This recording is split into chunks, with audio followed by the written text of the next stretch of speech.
G'day. Just trying to get myself organised here. Things laying around everywhere. Kitty cat perched over there, ready to annoy me at any second probably. But I've got a lock here, created by Funkey Monkey. So, starting from the front, springy, springy, springy, and springy.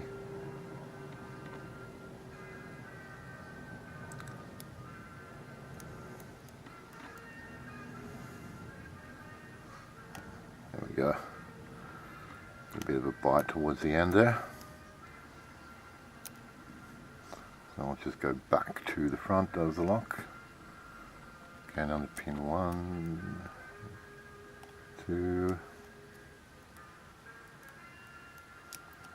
feeling out 3 so I can get right under it.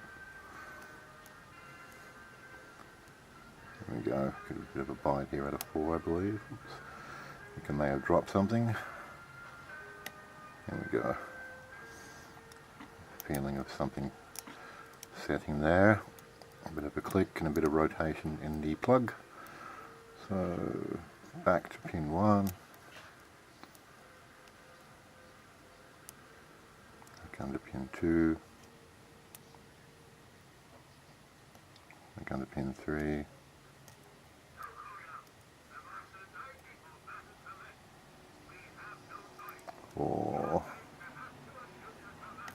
There we go. A bit more play out of pin 5. A bit more again even. So back to the front of the lock yet again. Click there out of 2. Oops. Oh, it just dropped some shit.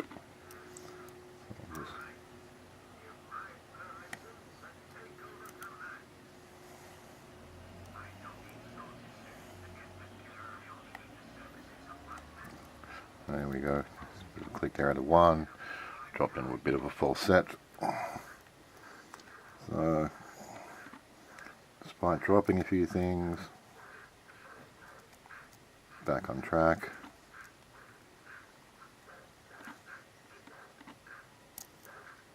Go back to the front again because I'm not too sure what I need to push on. Ease my tension off a bit. And we're open. So, okay. Grab a pinning tray. And we'll pull this block out of the vise. And prepare to pull her apart. So I'll slide the tray into view.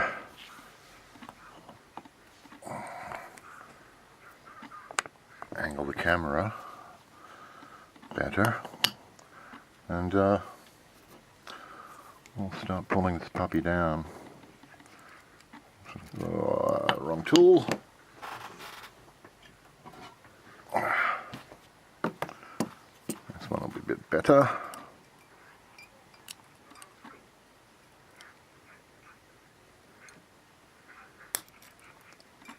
Click. That was kind of a relief. For a moment, that noise made me think that I broke the damn thing.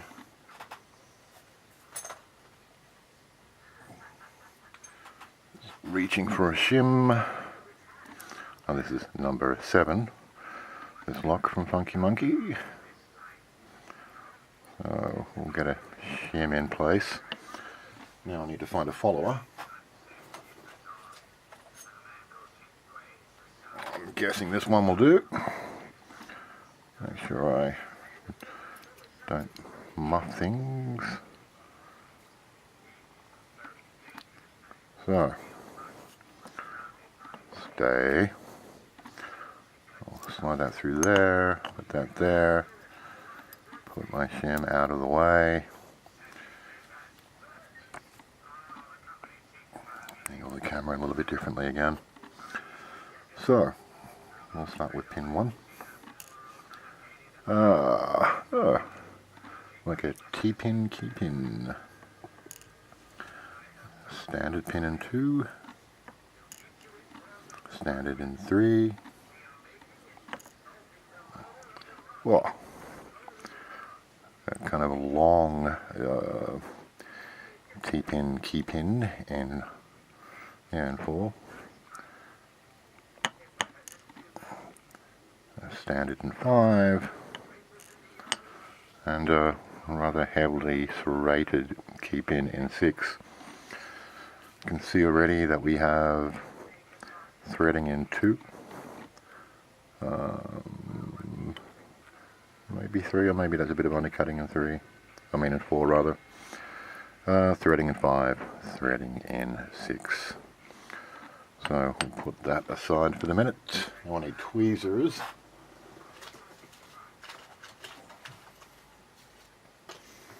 I don't have my tools laying about much. I just tend to have them in the places where they live, and then I just grab them as I need them. So let's take out the drivers, or the tumblers if you prefer. So in 1,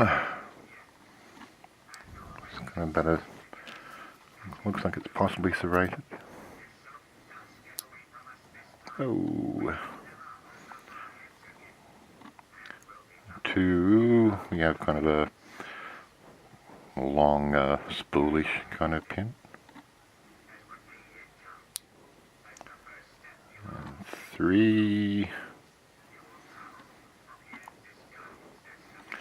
we have another kind of elongated spool.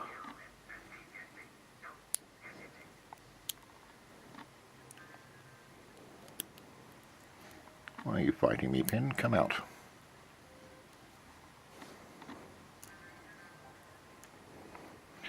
Kind of a barbell looking thing. And 5.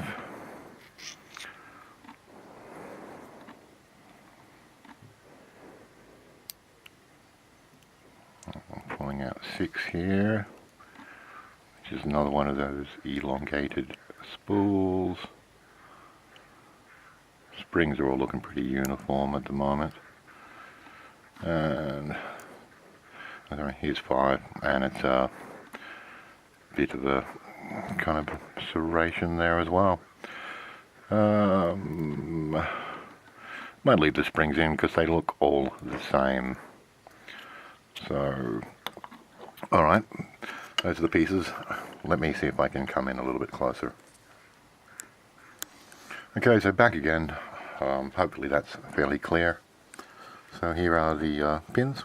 Like I said, this kind of like a T-pin in 1 for the key pin, a standard in 2, standard in 3, another kind of T-pin thing, rather elongated one, in 4, standard in 5, and this kind of ruggedly serrated pin in 6.